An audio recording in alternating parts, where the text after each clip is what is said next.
Come, Christians, join to sing. Hallelujah, amen. Loud praise to Christ we bring. Hallelujah, amen. Let all with heart and voice before his throne rejoice. Praise is his gracious choice. Hallelujah, amen.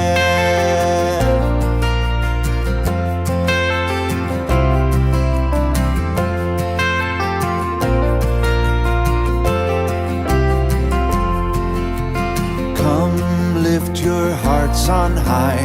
Hallelujah, amen. Let praises fill the sky. Hallelujah, amen.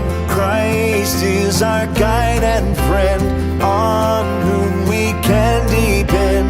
His love shall never end. Hallelujah, amen.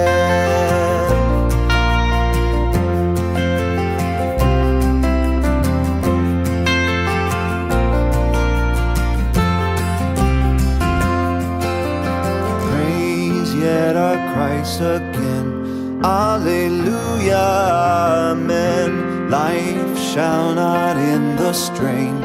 Alleluia, amen. On heaven's blissful shore, his goodness we'll adore, singing forevermore. Alleluia, amen.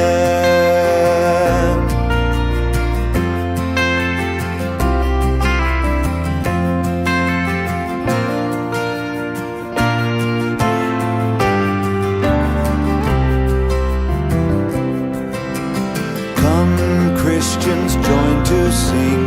Hallelujah, amen. Loud praise to Christ we bring. Hallelujah, amen. Let all with heart and voice before his throne rejoice. Praise is his gracious choice. Hallelujah, amen. Hallelujah, amen. Hallelujah, amen.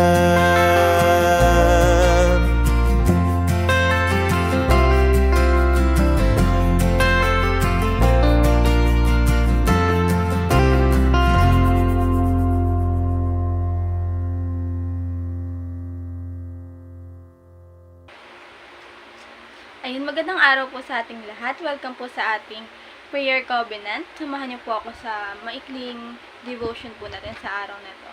Pero bago po tayo mag-start, tayo po muna ay manalangin. Let's pray. Heavenly Father, maraming salamat sa araw na ito. We come together to lift up our hearts to you, knowing na ikaw ang aming kalakasan at tagapagligtas.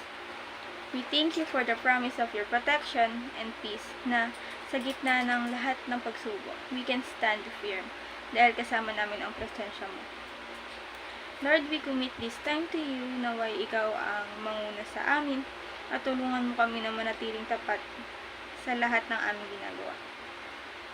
Be with us, Lord, at patuloy mo kaming palakasin as we trust in you. In Jesus' name, Amen. Ayun, ang scripture po natin sa araw na to ay matatagpuan sa Psalms 125, verse 3 to 5. NIV version, ito po ang sinasabi. The scepter of the wicked will not remain over the land allotted to the righteous. For then the righteous might use their hands to do evil. Lord, do good to those who are good, to those who are upright in heart. But those who turn to crooked ways, the Lord will banish with evildoers. Peace be on Israel. Let's dive into this powerful reminder from Psalms 125.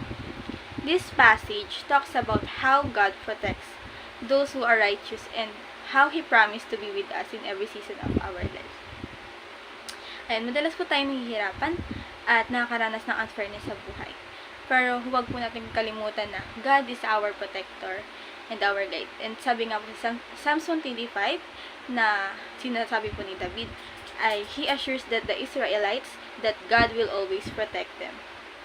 Imagine they were surrounded by enemies and facing challenges. pero God promised na hindi sila iiwan. He compared His protection to the mountains surrounding Jerusalem. Stable, strong, and unshakable. Just like those mountains, God's promise and presence in our lives is constant. Tayo po, minsan, feeling natin parang we're surrounded by negativity and challenges.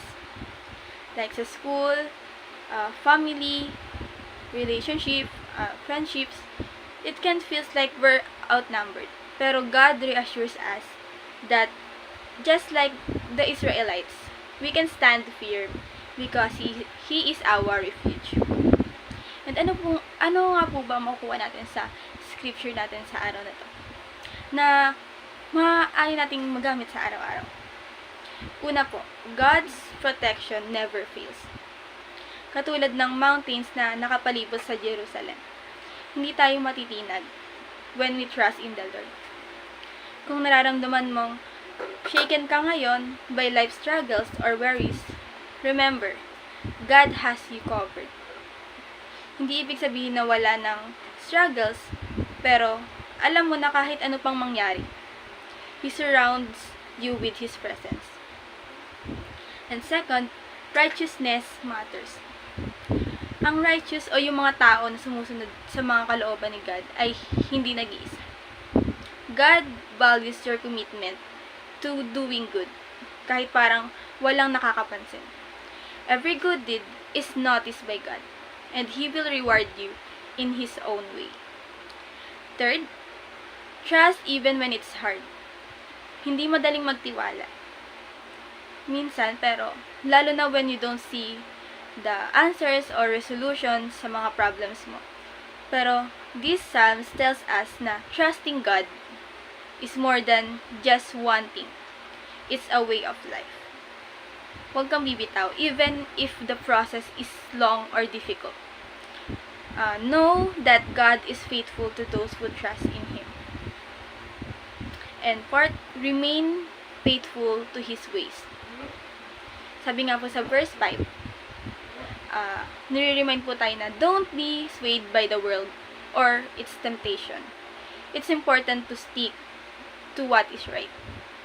God's ways are better, and staying on the right path will lead you to peace and joy. Kapag may temptation, always ask yourself, is this pleasing to God? And fifth po is God will handle the wickedness. Minsan, we see injustice around us and we feel like the bad people or situation are winning. Pero tandaan mo, God has a promise. The wicked will not rule over the righteous for long. He is just and He will set things right in His name. Just stay faithful and let God handle the rest. And next, the power of community. In verse 5, sinasabi rin po dito na God will be with those who are upright in heart. It's a reminder that being in a community of believers strengthens our faith. Let's support each other. Ayan, magtulungan po tayo na maging good influences sa isa't isa. Kasi together, we can face any challenge po. Together, like in our church po, we have organization, ministries na we have youth pastor, deaconess, and leaders, ates, kuyas na they were wholeheartedly willing to share yung mga wisdom and life lesson nila na kung saan matutulungan yung iba na magpatuloy din sa life. And lastly po, peace in God's presence. The end of the psalm speaks about peace. Ang tunay na kapayapaan ay hindi nakadepende sa sitwasyon. It comes from trusting the God. And God is in control in everything. So, kahit anong storm ang dumating, find your peace in knowing that God has your back. Ayan. May gusto lang po akong iwan na katanungan. What challenges are you facing right now that are testing your trust in God? And how can you remind yourself of God's faithful protection? Yan. Kahit ano man po yan, mga reflection, realization nyo sa life, I'm just want to say na, just like the mountains surround Jerusalem, God's love and protection surround you every day. Stand firm, keep trusting, and know that His blessing and peace are with you as you stay faithful. Ayan, maraming salamat po sa pakikinig. Tayo po ay manalangin. Lord, maraming salamat po sa iyong mga salita na nagbibigay sa amin ng kalakasan at pag-asa sa aming mga kinakaharap sa buhay. We pray na patuloy mo kaming gabayan, protektahan at bigyan ng peace as we put our full trust in you. Tulungan mo kami, Lord, na maging matatag sa aming mananampalataya at hindi magpatinag sa mga hamon ng buhay. As we go from here, may your blessings and peace be upon us. And may we always remember that you surround us with your love. We leave everything up to you, Lord. In the mighty name of Jesus.